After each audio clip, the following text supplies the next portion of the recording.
Le Nouvel Esprit Public, Philippe Meyer, bonjour. Bonjour, merci de nous rejoindre pour ce nouveau supplément voué à faire connaître tous ceux qui agissent dans le monde de la culture et qui nous permet aujourd'hui une conversation avec le conservateur général du patrimoine, Christophe Leribaud, également directeur du Musée des Beaux-Arts de la ville de Paris, généralement plus connu sous son appellation de Petit Palais. Christophe Leribaud, bonjour. Bonjour également.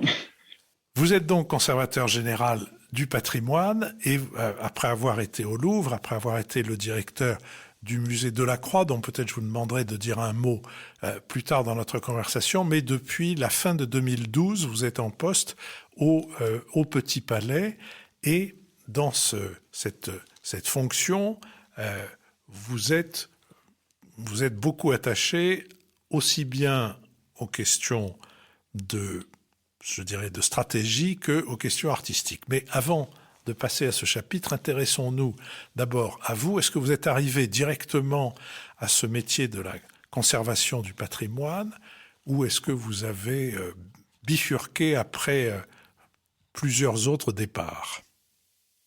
Non, c'est un parcours qui manque d'originalité. J'ai toujours rêvé de travailler dans un musée et donc je me suis débrouillé pour faire des études d'histoire de l'art à l'université, à l'école du Louvre, faire des stages pour bien me rassurer sur cette vocation. Et ensuite, j'ai eu la chance très tôt en fait de pouvoir travailler d'abord au musée Paul Getty à Los Angeles et puis tout de suite à l'issue il y a un concours de la fonction publique pour devenir conservateur qui m'a permis de me retrouver au musée Carnavalet, où j'étais aussi comme un poisson dans l'eau, un musée d'histoire. J'avais fait aussi parallèlement des études d'histoire, pour le cas où la filière histoire de l'art n'aurait pas fonctionné. Votre passage par les États-Unis, avant de passer le concours de la fonction publique, avant de passer le concours de conservateur du patrimoine, vous a donné quel angle de vision différent du métier qui est le vôtre ? Qu'est-ce qu'on fait différemment dans un musée américain et dans un musée français ? Alors, chaque musée a son identité. Le musée Paul Getty a l'avantage d'être le plus riche du monde. Donc, évidemment, je commençais de manière assez amusante. Mais évidemment, c'est un lieu aussi de rencontre de beaucoup de nationalités, d'autres méthodes de travail en matière de pédagogie, parce que ça se passait quand même il y a quelques décennies. Et puis, d'y apprendre à être absolument un peu dans l'efficacité. Alors, pas seulement le fait de bien organiser sa journée, ça, on essaie tous, on en rêve, mais aussi dans les acquisitions, de savoir aller essayer d'aller à l'essentiel, essayer de cultiver ça je l'ai vu peut-être dans d'autres institutions américaines, savoir cultiver un peu les mécènes, être un peu plus attentif au public, autant de choses qui sont maintenant de toute façon de pratiquer par tout le monde, heureusement, mais c'était un petit peu plus nouveau à l'époque, si je puis dire. Vous avez raconté dans une interview que votre première exposition était une exposition Toutankhamon, mais c'était quand même pas celle de 1967. Alors ça, c'est l'exposition que j'ai visitée, oui. Tout petit. Vous avez visité tout petit, donc vous avez été Toutankhamonisé quasiment au berceau. Ah bah voilà, avec la vision du masque d'or et tout le reste, évidemment, ça donnait envie de s'intéresser. Il faut parfois commencer avec les enfants, d'ailleurs plus avec l'Égypte ou une cathédrale, un grand château, un parc, peut-être pas immédiatement par les incunables de l'école de Cologne, après ça vient progressivement. Alors cette anecdote que j'ai lue me fait vous poser une question. L'exposition Toutankhamon de 67 a été une surprise. Le succès de cette exposition, considérable, a été une surprise. Et je me souviens d'un dessin de Sampé où on voyait une file d'attente interminable et au-dessus de cette file d'attente, il y avait des flèches qui indiquaient l'exposition Toutankhamon. Et puis après, le dessin suivant, on voyait une autre file d'attente considérable et puis il y avait des flèches qui indiquait une exposition, je crois bien que c'était une exposition Van Gogh, mais je suis pas sûr. Mais supposons que c'était une exposition Van Gogh. Et la file d'attente était considérable. Et puis ensuite, on voyait une file d'attente encore plus considérable. Et au-dessus de cette file d'attente, il y avait des flèches, mais ces flèches n'indiquaient absolument plus rien.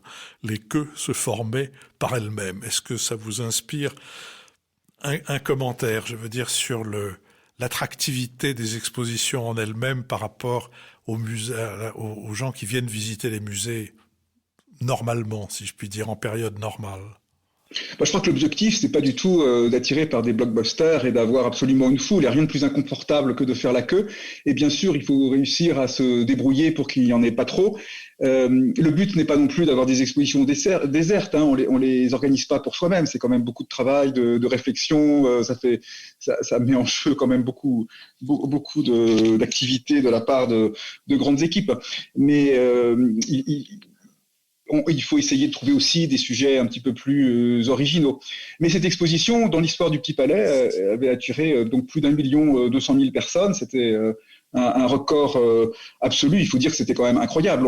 D'ailleurs, on n'a pas redéplacé certains de ces objets lors de la toute récente exposition à la Villette. Donc, c'est effectivement pour la population française, c'était l'exposition d'une vie. C'est sans doute pour ça qu'on m'y avait entraîné gamin. J'avais été très impressionné quand même, effectivement, par la queue, le pique-nique, qui était plutôt sympathique avant d'entrer.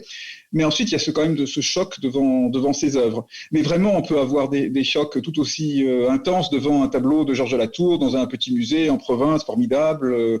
Il ne faut pas quand même tout jouer en fonction de la foule.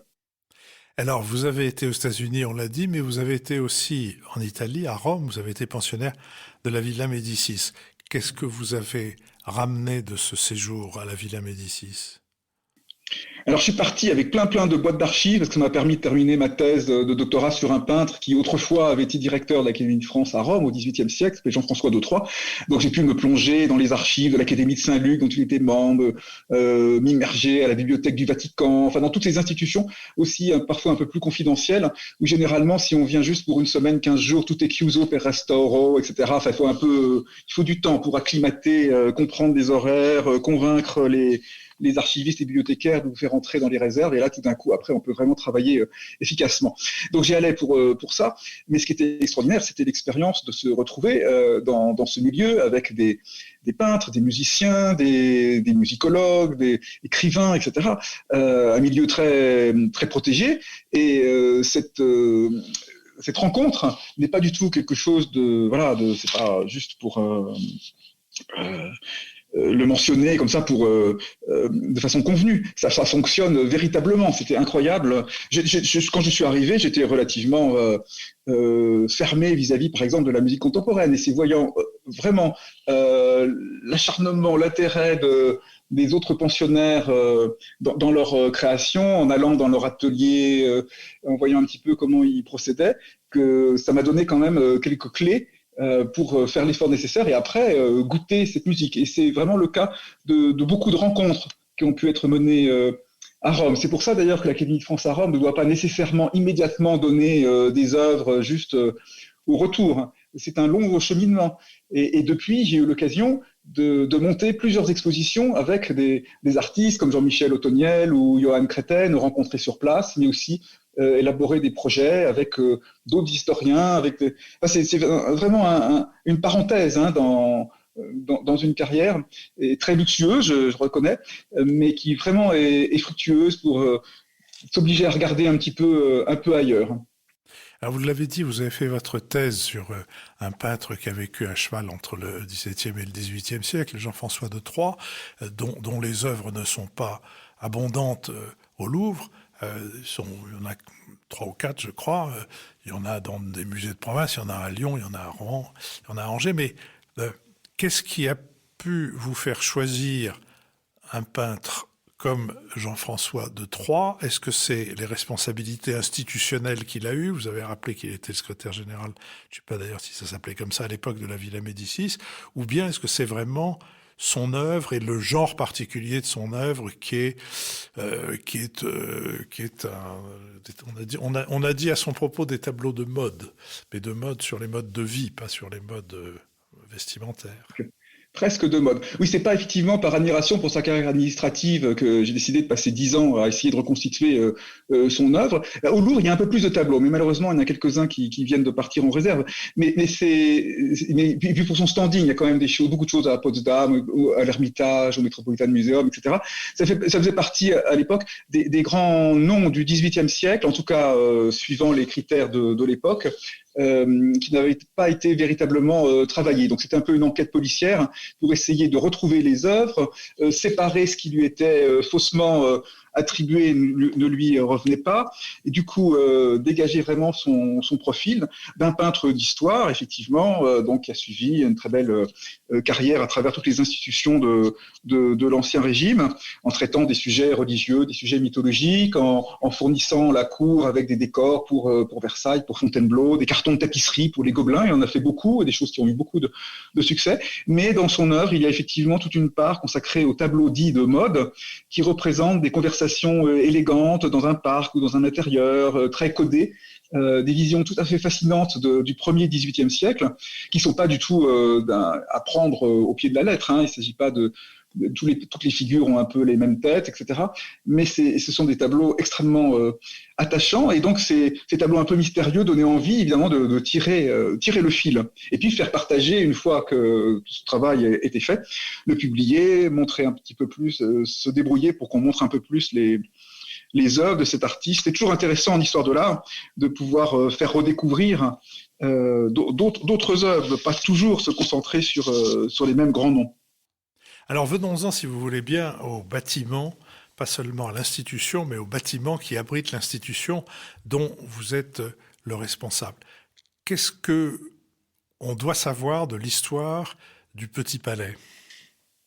Vous avez raison, parce que je crois que peut-être que l'œuvre la plus belle, la plus incroyable du musée, c'est son bâtiment lui-même. D'ailleurs, il porte le nom de Petit Palais. Donc c'est un pavillon d'exposition universelle, bâti en 1900, en même temps que le Grand Palais, de part et d'autre de l'avenue Nicolas II, devenu Winston Churchill, donc dans cet axe qui va de l'Élysée à travers le pont Alexandre III jusqu'à la gare des Invalides, et puis bien sûr l'hôtel des Invalides.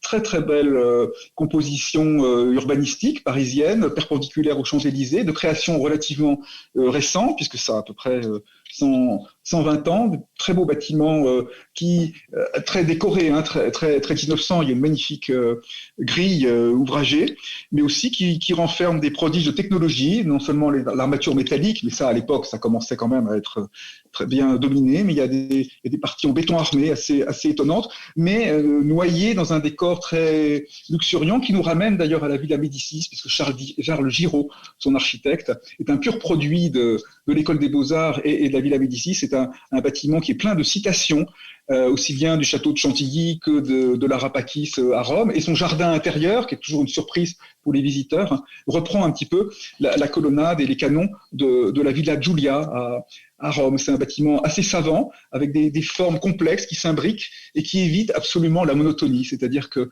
c'est un bâtiment baigné de lumière, il y a beaucoup de grandes portes-fenêtres, il y a ce jardin à l'intérieur, et pas de succession de salles un peu monotones, mais des espaces avec des éclairages latéraux pour les sculptures, zénithaux pour les peintures. On peut y mélanger les arts, on a des escaliers, des surprises.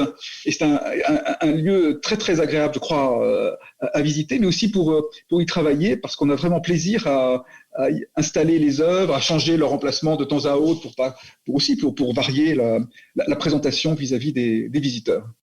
Est-ce que depuis la fin de 2012 ou début 2013 que vous en êtes le directeur, est-ce que vous avez eu à piloter des modifications dans ce bâtiment, enfin non pas des modifications de structure, mais des modifications d'aménagement? Alors, le musée avait connu une grande rénovation il y a quelques années auparavant, donc le toit ne fuyait plus, etc. Donc ça, c'était très bien. En revanche, il avait été un petit peu aseptisé, c'est-à-dire qu'on avait beaucoup... on avait essayé de rendre les espaces les plus neutres possibles pour mettre en valeur un nombre d'œuvres un peu limité. Donc j'ai voulu prendre le contre-pied, mais comme mon successeur le fera à son tour, pour essayer de ressortir davantage d'œuvres, profiter de ces murs très élevés pour présenter les tableaux sur plusieurs rangs, regarnir une grande galerie où il y avait des tout petits objets avec des sculptures, des grands plâtres, comme cela avait été d'ailleurs le cas, ça avait été conçu pour ça en 1900 par Charles Giraud. Donc le travail a plutôt été un travail de décorateur, si je puis dire, en remettant des couleurs aux murs, parfois même un peu de dorure, recréer des surprises dans la présentation des œuvres, quitte à faire ressortir des réserves, des œuvres d'artistes moins connus, mais c'est intéressant, je pense, face à à Courbet de montrer d'autres réalistes comme Pelé. C'est intéressant de montrer face à Rodin ou Bourdelle ou Carpeaux des sculpteurs très originaux qui ont eu leur moment de gloire, parfois même des artistes qui n'ont jamais eu de moment de gloire, mais qui ont pu, au cours de leur carrière, tout d'un coup, accoucher d'un chef-d'œuvre, de quelque chose de tout à fait étonnant et qui peut aussi surprendre les visiteurs. Et ça, l'architecture très variée du musée, avec ses couleurs, ses mosaïques, etc., s'y prête à merveille. En 8 ans, vous avez triplé la fréquentation du musée, d'être passé de 450 000 à 1 200 000 visiteurs par an. Même vous avez réussi à maintenir un nombre de visiteurs important en 2019, malgré non pas la pandémie qui n'était pas encore apparue, mais malgré les gilets jaunes qui se passaient sur les Champs-Élysées, c'est-à-dire à 2 pas de chez vous. Oui, on était fermés on était fermés tous les samedis. Évidemment, ça n'aide pas pour la fréquentation. Mais le but, là encore, n'est pas absolument de créer une cohue, mais au contraire, de faire revenir les visiteurs. On est d'abord un musée de beaux-arts de la ville de Paris, donc il faut que les Parisiens, les Franciliens se chantent chez eux. C'est d'ailleurs une collection qui est composée en majorité de dons de grands collectionneurs qui ont eu à cœur de déposer le fruit de toute leur recherche pendant toute leur vie et de les présenter aux Parisiens. C'est un musée dont l'entrée pour les collections permanentes est gratuite. Encore faut-il le faire savoir. Les expositions restent payantes parce qu'il y a vraiment des coûts importants pour les réaliser en quelques mois, d'assurance, de décoration, de transport, beaucoup. Mais pour les collections permanentes, surtout que les visiteurs se sentent pas l'obligation de tout voir. Et puis voilà, pour avoir fait entre guillemets le Petit Palais, c'est quand même ce serait un peu triste. Mais au contraire, d'avoir envie d'y passer 1 heure ou 2, éventuellement tarder un petit peu à la librairie ou prendre un café dans le jardin. Il faut que ce soit un endroit agréable, confortable. Puisque Paris a la chance, évidemment, de posséder des musées inégalés, comme bien sûr le Louvre, le musée d'Orsay, mais qui sont quand même assez envahis par les touristes. Alors c'est très bien les touristes, hein, bien sûr, il nous en faut, et puis c'est tout aussi le prestige de la France, etc. Mais en même temps, c'est pas mal qu'il y ait aussi des endroits un petit peu plus alternatifs, où on peut visiter plus tranquillement, et puis accompagner sa visite aussi d'une conférence, d'un concert, d'un cours d'histoire de l'art. On essaie malheureusement là avec cette pandémie, on a fallu annuler tout ce qui se passait dans l'éditorium, mais tout ça va reprendre, hein, on piaffe de pouvoir reprogrammer tout ce qui était prévu. On s'arrange pour que chaque jour il y ait un événement, quelque chose en parallèle au déploiement des collections permanentes et bien sûr des expositions qui sont un petit peu le cœur du musée depuis un bon temps. Alors, puisque vous avez parlé de la pandémie, essayons de voir de quelle manière elle vous a touché et comment vous avez pu réagir, et peut-être essayons de le faire avec une exposition qui n'a pas duré longtemps, mais qui a duré assez longtemps, je crois 1 mois à peu près, pour que parmi nos auditeurs, il y ait un certain nombre de gens qui l'aient vu. Je parle de l'exposition sur l'âge d'or de la peinture danoise. Est-ce qu'on peut recréer la chronologie de cette exposition au Petit Palais et de la manière dont vous avez dû affronter ensuite tout ce qui était lié à la pandémie? Oui, une un peu triste histoire pour une peinture pourtant si séduisante et si calme. C'est né de très bonnes relations avec le musée de Stockholm, avec lequel on avait déjà organisé ensemble 2 expositions sur Anders Zorn et Carl Larsson. Et l'idée était de présenter avec eux une exposition de peinture danoise, parce que les Suédois n'avaient pas montré la peinture de leurs voisins. Et donc, saisissant cette occasion, on s'est dit on va le faire à 2. Et puis nos collègues danois nous ont emboîté le pas, et donc finalement à 3 on a pu monter une très vaste rétrospective. À peu près tous les grands chefs-d'œuvre de la peinture danoise étaient au rendez-vous. Ça a été présenté d'abord à Stockholm, puis à Copenhague. Donc on était ravis de tout le travail mené ensemble avec les différents commissaires, et très ravis aussi de pouvoir présenter cette peinture un petit peu moins connu en France, même si les noms de Eckersberg ou Kopke ont quand même déjà une certaine notoriété. Donc on a tout installé, prévu une jolie scénographie, adaptée un petit peu aussi au public parisien. Et puis, tout a tout a dérivé. On n'a pas pu faire venir l'exposition tout de suite. On a patienté, donc les œuvres étaient en caisse, en réserve. Et puis finalement, on a quand même pu l'installer à la fin du mois de septembre. Donc on était ravis, soulagés. Septembre 2020. Pendant 4 semaines, les visiteurs ont pu l'apprécier, et puis finalement on a fermé. Nos collègues et collectionneurs et conservateurs de différents musées prêteurs ont tout à fait compris qu'il fallait prolonger, faire en sorte que tout ça puisse rester ou puisse rouvrir à un moment donné. Donc on a prolongé jusqu'en janvier, puis en février, puis en mars. Là on s'est rendu compte que c'était un peu sans fin et qu'il fallait finalement quand même rendre les œuvres à leurs propriétaires. Aussi parce qu'on s'attendait à pouvoir remodifier la scénographie. Il y a quand même une architecture dans les salles pour pouvoir accueillir l'exposition suivante qui devait être consacrée au grand portraitiste italien Giovanni Boldini, un artiste qui a vécu à Paris mais qui n'a pas eu d'exposition depuis pas mal de décennies. Un mot quand même sur Boldini pour dire que c'est l'auteur du plus fameux portrait de Verdi, du fameux portrait de Robert de Montesquieu et de quelques autres excellences de comment s'appelle-t-elle, Vanderbilt, Madame Vanderbilt. Enfin bref, c'est un peintre dont on ne connaît pas forcément le nom, mais dont on a forcément vu au moins un tableau, un portrait en l'occurrence. Donc c'était l'exposition. Très brillant, c'est vraiment l'élégance fin de siècle à son extrême. Et donc et finalement cette exposition qu'on devait ouvrir là au printemps, au dernier moment avant de donner le premier coup de marteau de la scénographie, le bon à tirer du catalogue et commencer à prendre les billets d'avion définitivement pour que les peintures puissent converger jusqu'au musée, on a pris la décision que la situation était trop incertaine. Et tant pis, donc on a arrêté là. Et l'exposition aura lieu l'an prochain. Entre-temps, on a d'autres saisons qui commencent d'ici là. Mais c'est sûr que la pandémie est un peu un sport de combat pour l'organisation d'expositions. On pense davantage aux concerts et au théâtre, bien sûr. Pour les expositions, c'est assez compliqué.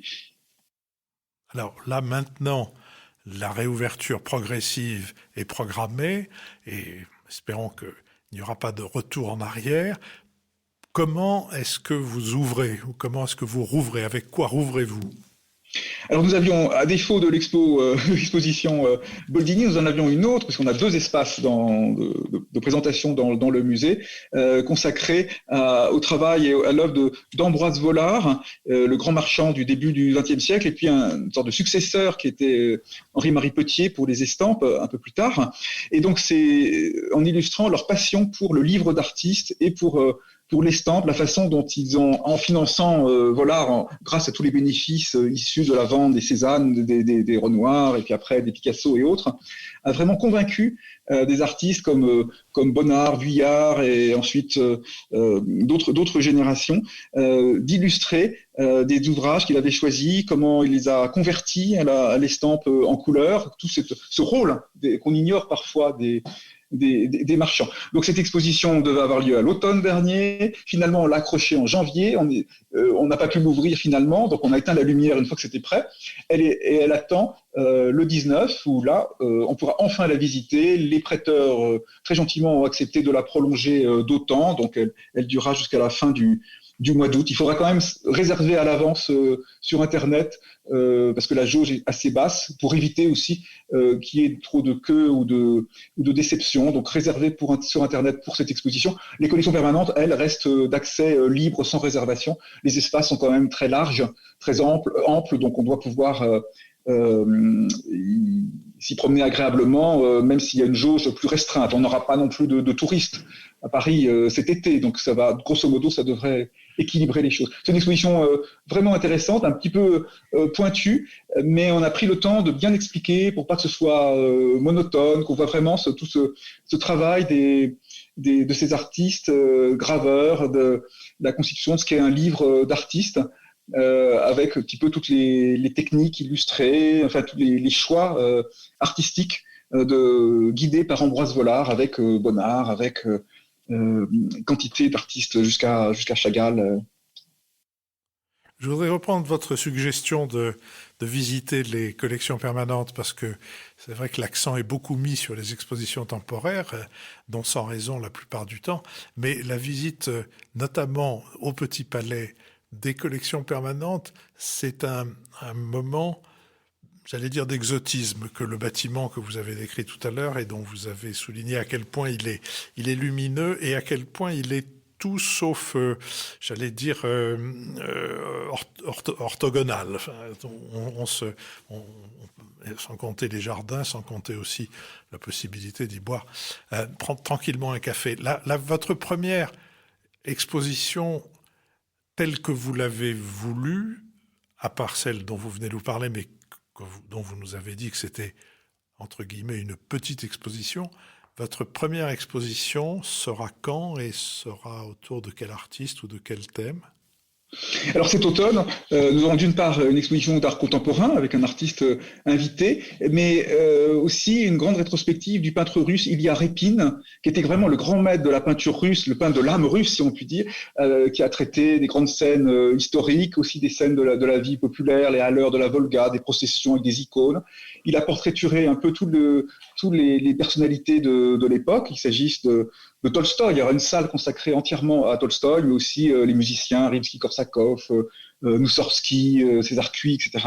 Il a représenté la Russie moderne aussi, jusque les scènes de la Révolution de 1905. Il a été confronté vraiment à toute cette aventure de la Russie, puisqu'il meurt en exil en Finlande. Staline, en vain, aura essayé de le faire revenir dans son pays. C'est des tableaux très forts, des œuvres, des images parfois très, très connues, en tout cas des icônes, si je puis dire, pour nos collègues et amis russes. Ce sont des toiles très importantes du musée russe, de la galerie Tretiakov et d'autres musées qui nous sont prêtés exceptionnellement pour nous baigner dans cette peinture d'abord réaliste, et puis son style évolue au fil des décennies. C'est vraiment un grand cadeau de la part de nos collègues, parce qu'ils se séparent vraiment d'œuvres phares, des couvertures de catalogues, enfin des choses qui sont dans tous les bouquins d'histoire sur la Russie. Mais il est assez heureux de voir que son talent soit reconnu pour une belle exposition à Paris, aux Champs-Élysées, où on espère avoir un public curieux d'aller découvrir cette grande figure de la peinture. Christophe Le Ribaud, si la tutelle des musées ou si les tutelles des musées décrétaient que tous les conservateurs qui ont la responsabilité d'un musée doivent aller passer 3 ans dans un pays étranger avant de revenir en France pour avoir une nouvelle responsabilité, quel pays choisiriez-vous ? En tout cas, ce serait une très juste décision. De toute façon, on est amené quand même à pas mal voyager pour ces recherches, pour convaincre les prêteurs. Moi, j'ai eu la chance de passer plus que 3 ans à l'étranger, entre la Villa Médicis, j'étais à Yale aussi pendant quelques temps, et puis musée Paul Getty. Je crois qu'il faudrait plutôt aller dans plusieurs pays à la fois, parce qu'on travaille très différemment en Angleterre, en Italie. Évidemment, ça dépend un petit peu aussi des spécialités. Il ne faut pas oublier tout ce qui se passe en Orient et ailleurs. En tout cas, c'est important de voir d'autres façons de travailler, qui ne sont pas forcément meilleures, mais d'essayer de retirer le mieux de toutes ces expériences. Alors, donc, vous nous donnez rendez-vous pour votre première réouverture, entre-ouverture, enfin, puisque vous nous aurez... non, je dis entre-ouverture, ça n'est pas le contenu de l'exposition que je qualifie, c'est le nombre de visiteurs qui seront autorisés à la voir, donc c'est Volard qui commence maintenant, à la mi-juin, puis ensuite, donc, pour cette exposition consacrée notamment à Repin, à la rentrée au Petit Palais, et en attendant, les collections permanentes sont d'accès libre, gratuit, et dans la limite des jauges fixées par les autorités culturelles et sanitaires. Christophe Le Ribaud, merci. Merci beaucoup, à très bientôt.